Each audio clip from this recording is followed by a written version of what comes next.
Hi, my name is Kayla Edgar. I am on our youth council for Origami Owl, and after convention last year, I noticed that I wanted to step up my game, really lean into tips and tricks and stuff like that, and stuff that I need to know about the business in case my mom is busy and I can run it by myself.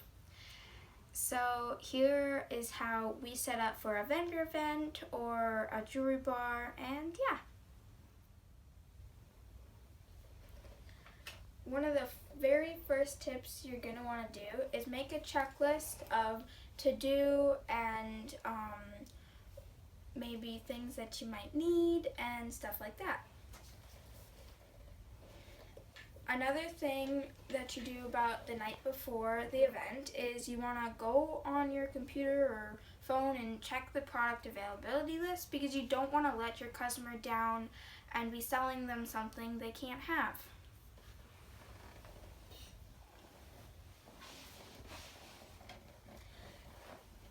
So about a night or 2 nights before your event, you want to check your jewelry, make sure it looks nice, and we have ours laid out with little laundry pins, like miniature ones from the dollar store, and then we have our plates and different stuff like that just on little strings. And so you can do stuff like this, or if you have your own ideas, whatever you like. You just want to check the jewelry, make sure it looks good, and check what you have available. Next, we have these flower pens. We make these with just normal pens from the dollar store, Walmart, wherever you want to get them. And then you get little fake flowers from, say, the dollar store, and then you use floral tape and just wrap it around. And there you have it, a flower pen. So now no one can take your pens off your table. And so what we can use those pens for is ballots for draws and stuff like that. And we usually just put those right on the front of our seasonal catalog, just like that. And you can make them in on Vistaprint. That's where we get ours. Another thing you're going to want to check is your cash box. You want to have a float. Make sure you have enough cash in case you might be running low on something and you need cash or change or whatever you need in case a customer needs change back and you don't have it. You always want to check and make sure you have that, and you usually would need a float for your table.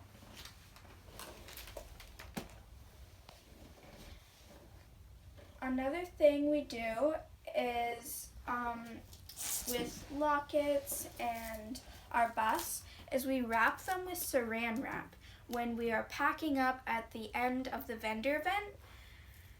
So you don't need to take them off or anything. You just wrap them up, put them in your bags or whatever you have to carry your jewelry, and voila, then you can just the next time you're going to take it out, you can just unwrap it, and then you have it all set up ready for you, so you don't have to go through boxes and stuff like that.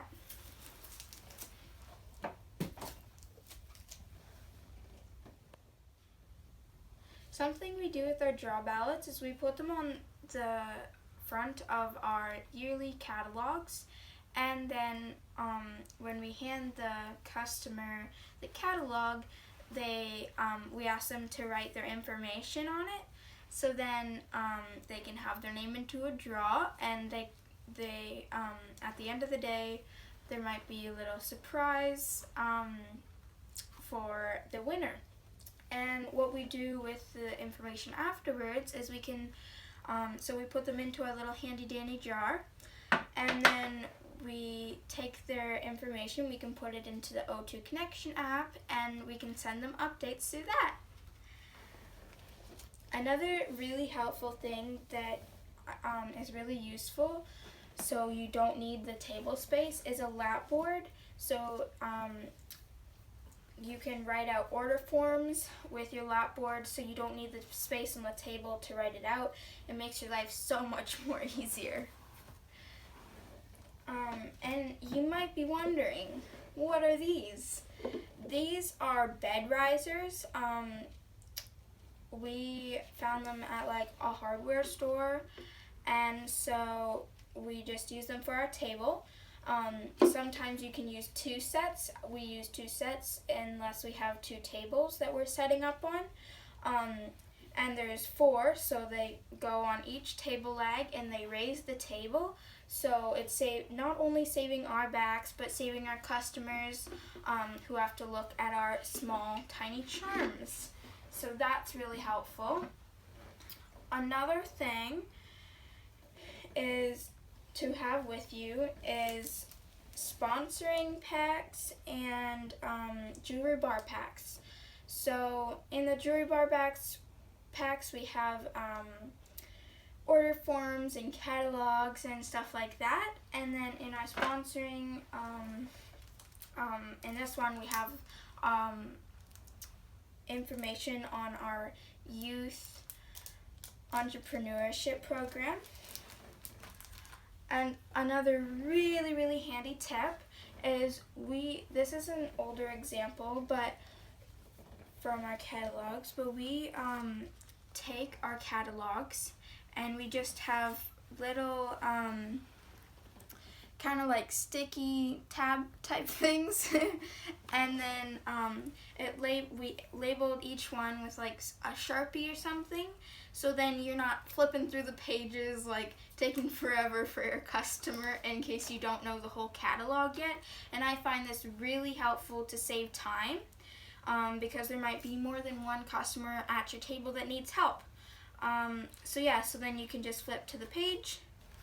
And yeah, another thing we have is just little sheets that help us, kind of the same sort of deal. And they help us they just say like what it is and then how much it is and if there's multiple or different colors. And yeah.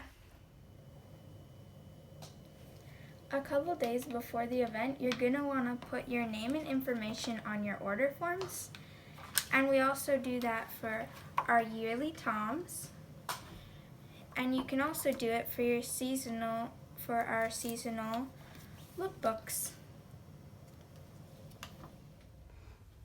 We always try and pack our bags, so our jewelry and our order forms and catalogs and stuff like that the night before, and either pack it into the car or make sure it's at the back door ready for the day of in the morning.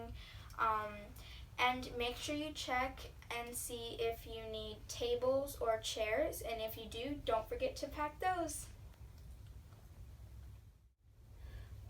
One thing that I make sure to do every time before an event is I pick out clothes like this one that I'm wearing now and my jewelry right the night before, so I'm ready for the morning and I'm all set.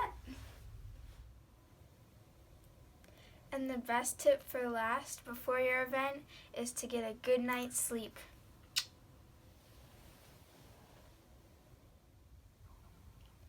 Thank you so much for staying with me and watching my video, and I hope you found it really useful. And if you'd like the checklist on the different things that I've talked about during the video, you can contact me.